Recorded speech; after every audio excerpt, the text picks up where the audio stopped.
is here. People, Hey. people are logging in. This is the NHCGNE Fireside Chat. Today, we're going to hear from Dr. Marye Dorsey Kellermann, and she is a retired faculty member from Catholic University and currently practicing as an adult and gerontological nurse practitioner. Dr. Kellermann is a nationally and internationally recognized nurse practitioner, educator, and consultant with over 4 decades of clinical experiences. Founder of Necessary NP Reviews, she has educated thousands through the workshops, and she continues to provide pro bono care to underserved community. Today, she'll be talking about necessary whole brain learning to promote wellness, peace, and healthy aging through the pursuit of AARP, WHO, elder-friendly, livable community designation for Beachside City. Dr. Kellermann, do you want to add anything or start? No, it's just my pleasure to be here to talk with my colleagues, my esteemed colleagues. My most important credential, though, Chusa, thank you for that introduction, is that I'm a grandmother to a fourth grandbaby, and she's a girl. Her name is Genevieve Hope, and she's 1 day old. So I'm very, very excited, and we'll be leaving tomorrow to see her in Chicago. So I told them I had a Congratulations. presentation to do, and they said, "You go, girl, you go, mom, you keep going." And I certainly have. So it's my honor to share with you something that I'm very excited about. Chusa said I retired from the Catholic University of America, and that's true in 2024, but that was just a little hiatus. I'm looking around for something that I can do to contribute to the leadership of not only our DNP students, PhD students, but also our entry level nurses. I keep getting this calling. I think it comes from my nursing pro bono care to sisters in a monastery. But anyway, let's begin. The key goals for today are 4 of them. We're going to talk about what AARP and World Health Organization initiative means for an elder-friendly living community and how you get it, how you apply for it, the aspects of what are the benchmarks, the criteria, the prongs of a livable elder community. And then what I went through very briefly for the process of applying for this. And this is a work in progress. This is going to take about 5 years. And I've been working on it since early January of 2024 with meetings with people, in-person meetings in Ocean City and through our county.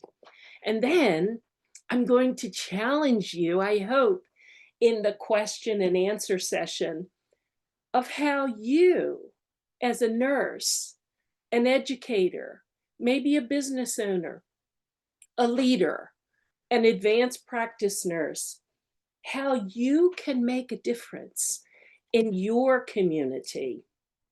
I think we do a great job, nurse educators, in being advocates for geriatric care. Oh, wow. Bravo, nurse practitioner educators, clinical specialists, educators in gerontology, you name it.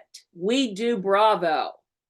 But beyond those walls, there's a world untouched by your wonderful gifts that it's my feeling and almost my calling. I sound like I'm a very religious person, but I'm not. I'm spiritual. But I got this calling, and I've talked to Dr. Deirdre Carolyn about that.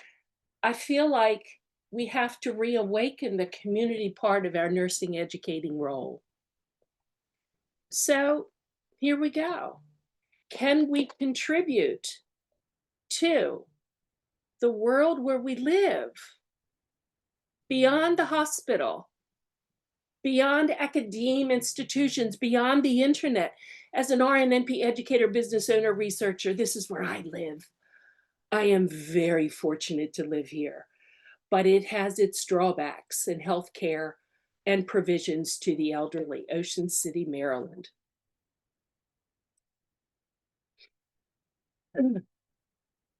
So across the lifespan livability is really the goal for AARP and the World Health Organization. Across the lifespan, from infancy to childhood to teenagers to young adults to aging elderly and then to the frail elderly. That's what they're looking at. How livable is your community? But isn't it for all of us and our families? We are community members too. We need to get our voices out there.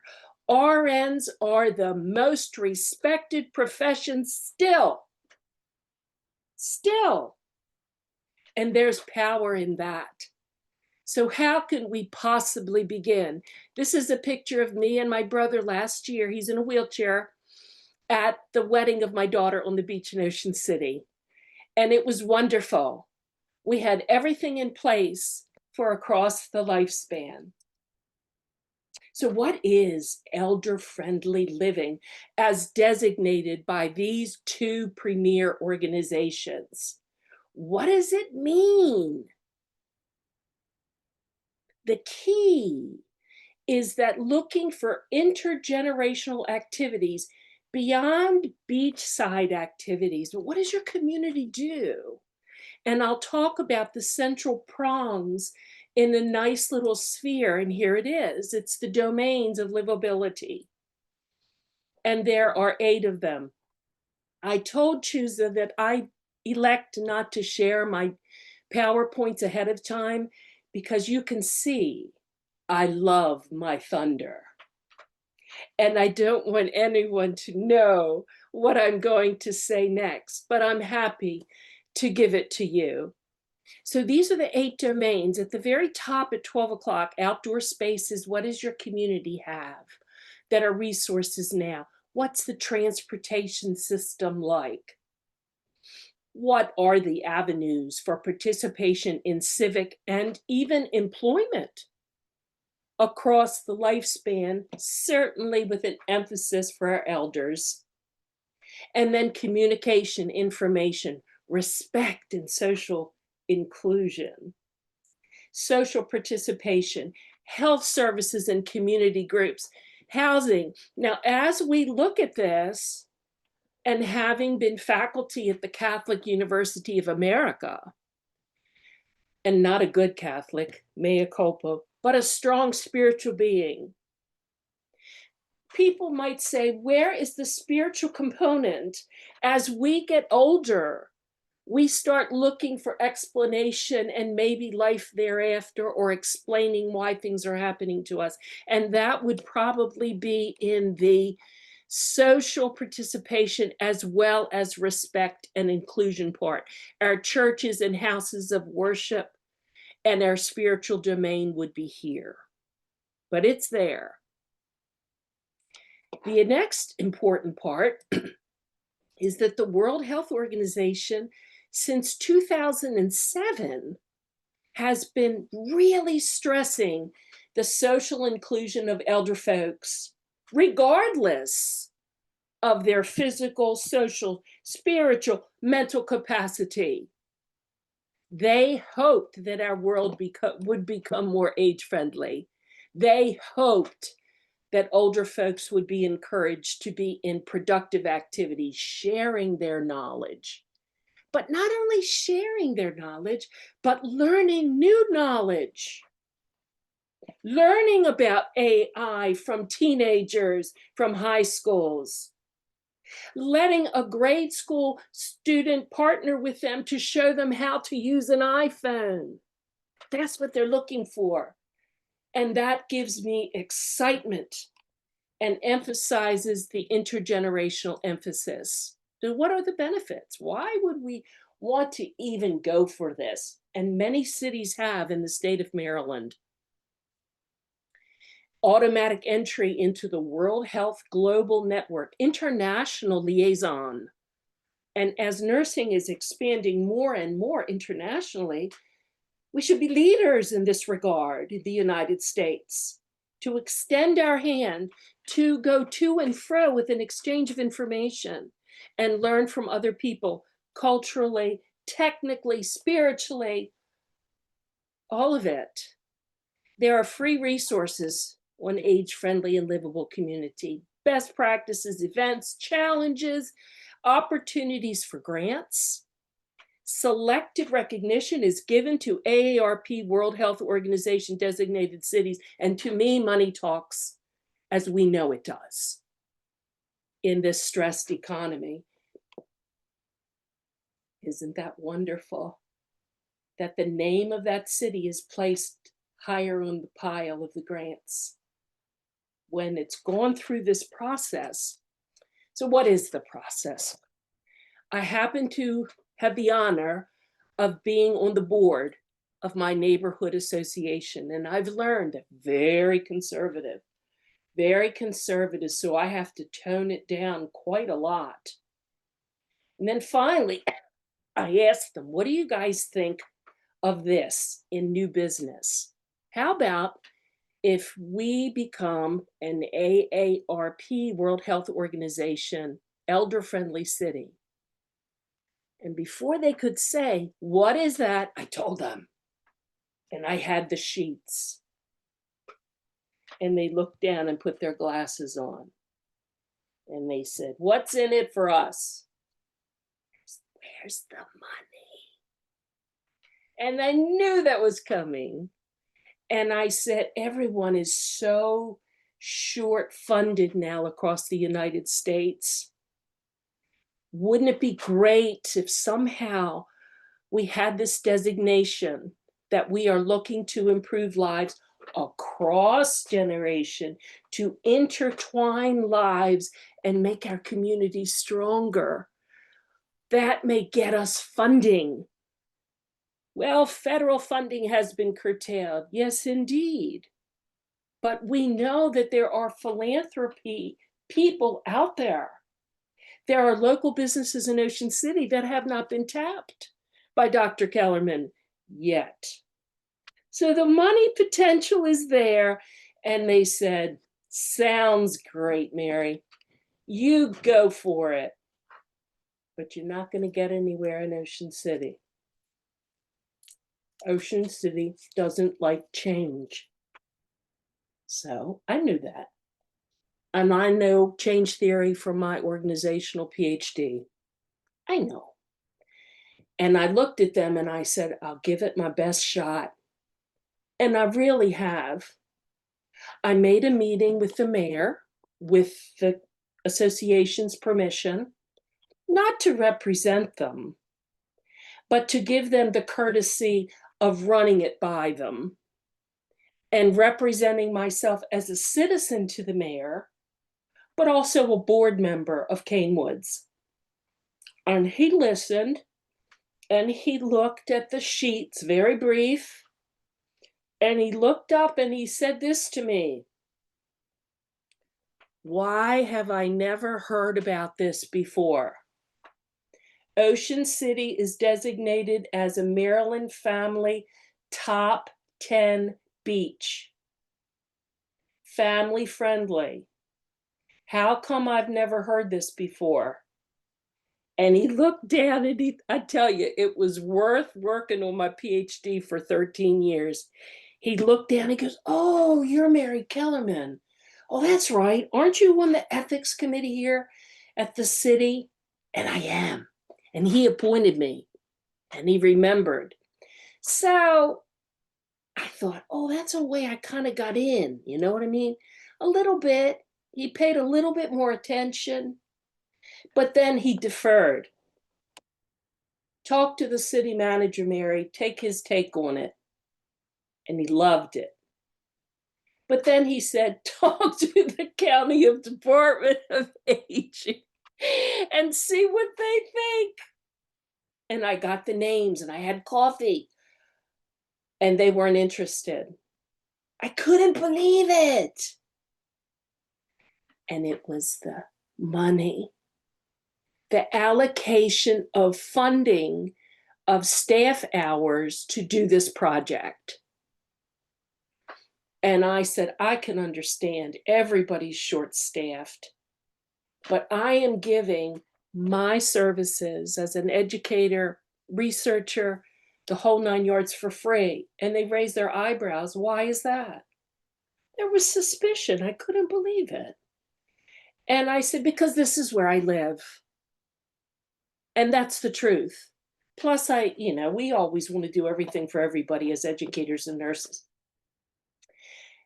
They would not say that they would help, but they would support with a letter as a stakeholder to support this initiative if pursued by Ocean City, Maryland as a city. And I said, thank you very much. And that was probably the best I could get. Then I contacted the state AARP. Then they said, oh, have you talked to the local AARP? And I said, who would that be? And I found them. And I talked to the president, and the president invited me to a meeting. 100 people showed up. And I handed out the papers. And I had the local AARP East Coast director standing there with me to answer questions that I couldn't. So it was like power in numbers. I knew that that would be more impressive than just me standing there, or at least I felt that way. And she answered some great things. So they were all for it. I'd say 90% raised their hands and they were for it. They said, what's the next step? I said, well, we have to go back to the mayor and ask the mayor if he'll write a letter of commitment. And he dragged his feet for a year. And I said, that's okay. Other things are going on. And he's finally written a cursory letter and asked if I'd look at it.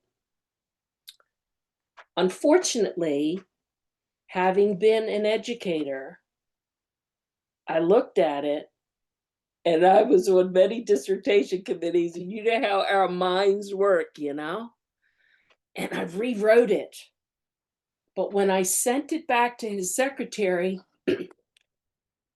I tried to be very politically correct and said that I used her valuable framework to build upon the key benchmarks as they look at this as if a grant was being applied for, because they refused things.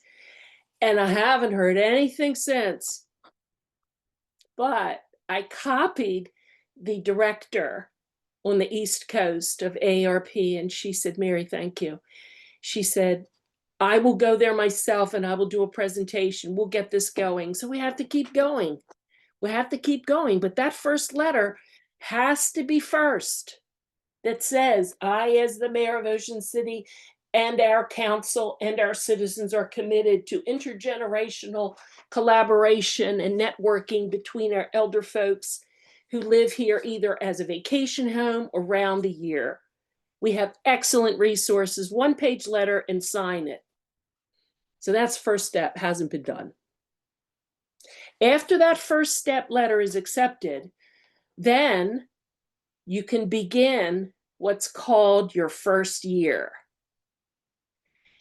You can see what you have to do. Formation of an advisory group. I already have my file of who's going to be needed on that, if they ask me, but I'm not going to be real pushy about it.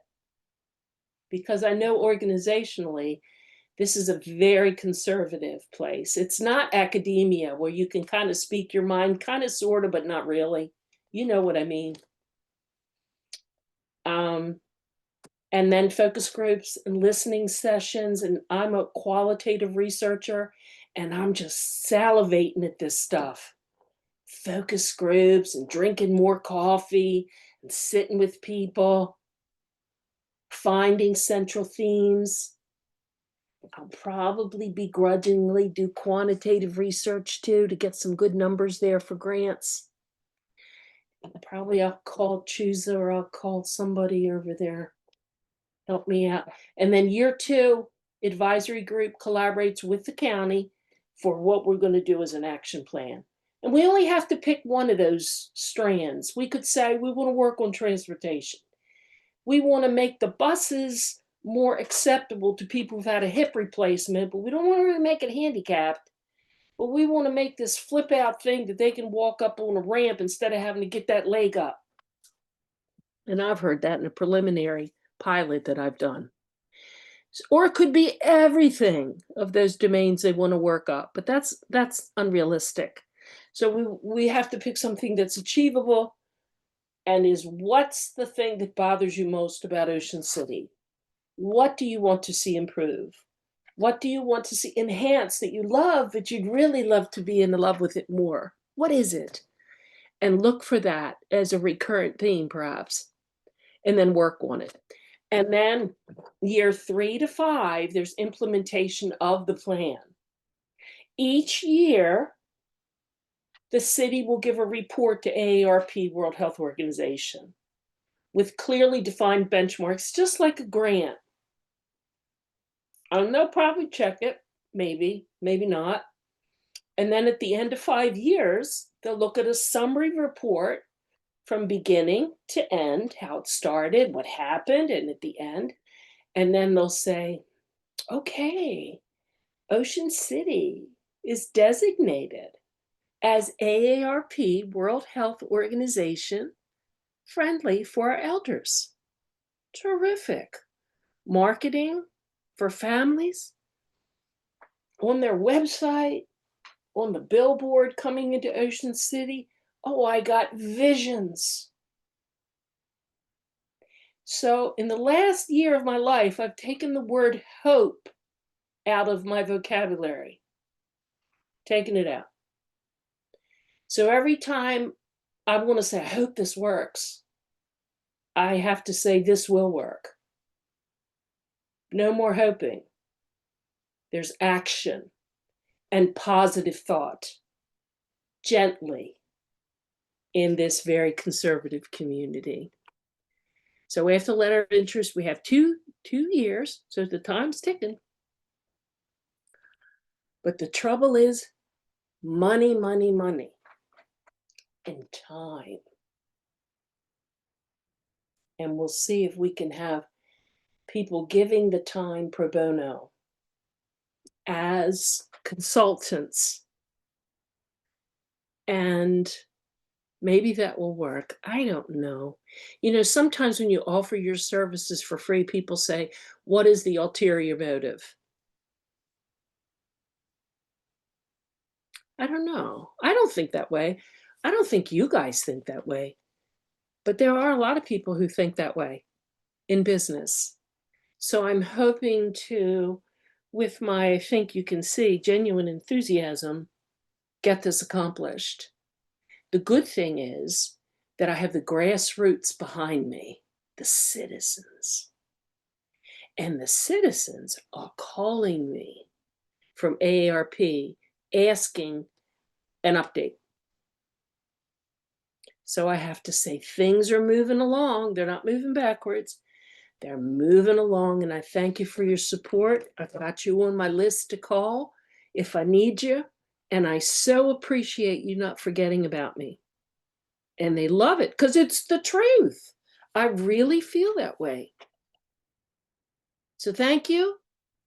If you can think of what you can do in your community, especially as it relates to AARP, World Health Organization application, I'll help you. I'll help you in any way I can. That's my personal cell. And now to add the coffee. Thank you. Thank you very much. Thank you so much, Dr. Kellermann. This Sure. was wonderful, wonderful. Glad you enjoyed it. I wish we could have had more people here. But it's Yeah, busy time. this will be recorded, and Good. then more people will be listening to your talk on their leisure time. But again, don't limit this talk to just this audience. We will be recording it. Good. Well, this has been presented last year to the Uh-huh. Maryland Nurses Association. Awesome, Yeah, they asked for me awesome. to come and do that. So when I get a little bit more progress into it, probably national presentation and maybe international. So there's no, I'm not stopping. No. Of course, of course. Yes. Any questions from the audience? Anybody? What would you like to do? Can you see this fitting into your community?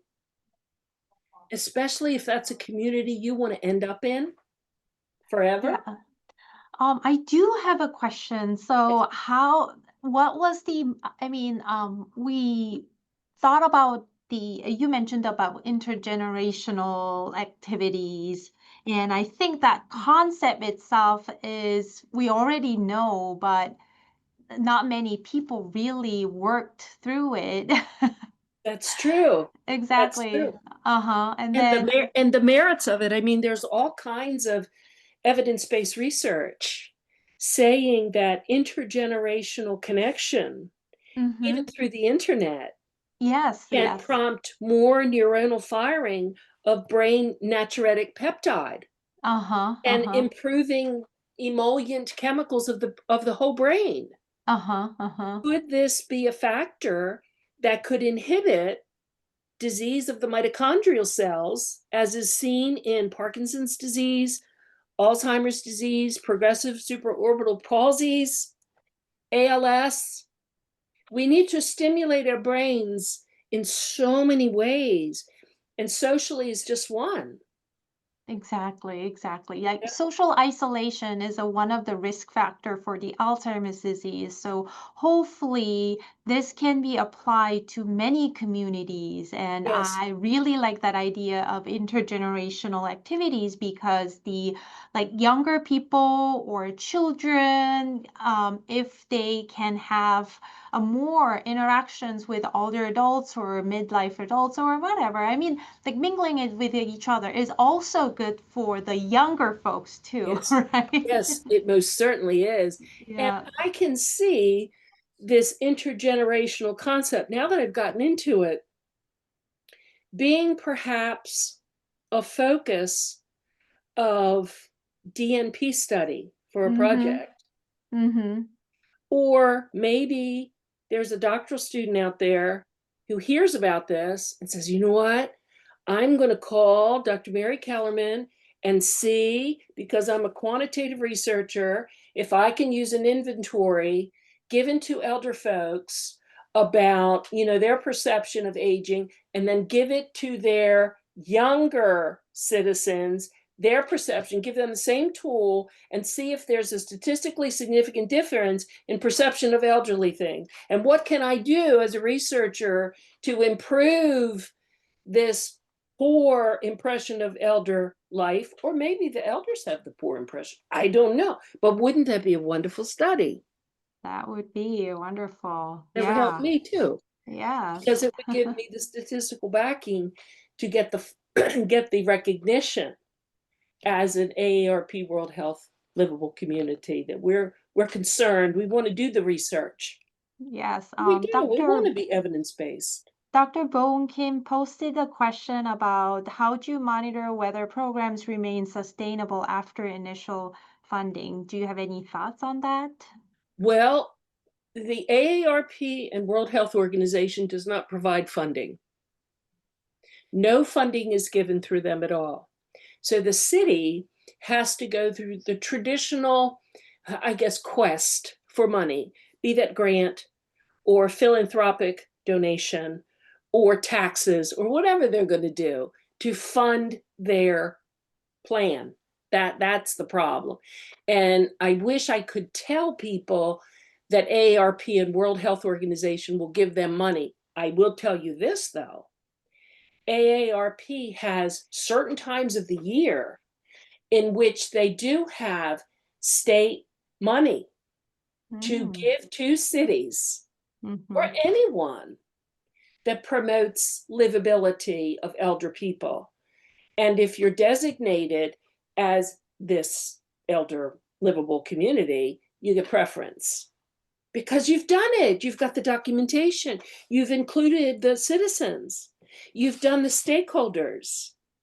You've got a wonderful pseudo grant package. You know what I mean? already sitting there ready to go. And then you just meet whatever the AARP criteria are by enhancing. Yeah, so I wish I could say that we gave money, they got money, but they don't. But it's my feeling they will get money. We will. Not that I hope they will. And you have plans and planned actions that you I do in my head. I only got one head, see? And there are like so many different heads. And we have to certainly acknowledge organizationally their input because it's all important and that's how organizations work. And often we might have to bite our tongue when they Yeah. say things that we do not support, but it's their view. And And there it Ellery here commented about we're going to share this idea with our president too, right, Ellery? oh, nice. Hey, listen, if I can I help. could see this just as you were talking. I could see that one of the things that we could offer is just like a training, so Yes. that nurses who are interested in this idea could come to the training and see what the steps are to map out their own plan. And I That mean, would be wonderful. everybody could choose a different one of the 8 things to Yes. focus on, depending Yes. on what is needed in their community. But it seems like something that would be a great thing to help people get started. Yes. And you know, I think, and maybe you guys share the same view, when people have views, they're afraid to share them because sometimes they're afraid they'll be shot down. And Yes. I'm not afraid of it anymore. Be not afraid. I'm not afraid. I told my past dean I wasn't afraid of her. And she looked at me. She almost looked at me like I was a crazy person. But I said, I'm not afraid. I said, I'm self-assured. And I know the direction that God has for me. And she sat back and she says, wow, that's very powerful. And I said, and I do have power. Power in belief. You have another hand. What's that? We have another hand Yes. from Deirdre has a question. Deirdre, You're on mute. you're on mute. Sorry about that. I forgot. If you lived in a town that was becoming very, very upscale and yuppie, is it still, do you think it would be still possible? I mean, they're knocking down any small houses, not that they're any cheaper than the newer houses because Right. the land is so valuable. Yes. How do you think that would be a possibility in a situation like that? Or Absolutely. That I would say, Deirdre, that would be the most urgent need to teach these polarized, high income, younger adults the value of elder folks in their community. I think that great minds in that community, seasoned people, could maybe work with those younger people to talk about, and maybe city planners, of how there can be resources within short distances to these young professionals. They're going to need them in their world. Yeah, I think anything is possible. You know me, Deirdre. Anything is possible. And see, and that's an example, Ellerine, what I was saying. She has a great idea, but she's a little reticent because, and then what I was just going to suggest, Ellerine, I had a thought to decrease the pressure of that being shot down. The initial training of that would be brainstorming, thinking out of the box. Yeah. If you could imagine a world in which you lived that had improvement in one of these 8 domains where you live, which one would it be? And write down how you would fix it. Forget about the money, forget about the resources. That's the beginning. See, and then that acknowledges and helps them think out of the box. So I think your idea is an excellent one, Ellery, and I would love to help with that. If you need it, truly. Awesome. Thank you so much. I hate to end this discussion. I am Okay. hoping that we could do more, Yeah. but this is 5:35 p.m. And thank you so much, Dr. Kellermann. This was My pleasure. wonderful. I think we learned some of your secrets and want to learn more about it. So thanks for Yes. sharing your top secrets here. Thank you so much. It's been a pleasure and an honor. Thank you for inviting me. Thank you all. And continue your great work. And Thank then you for being educators. Thank you. if anyone has any questions, please reach out to me or Dr. Kellermann Please. directly. And we have next fireside chat scheduled. So can you see my screen? Yes. Yes, the next fireside chat is December 17th at 6 p.m. Our Dr. Rebecca Kozalensky will present.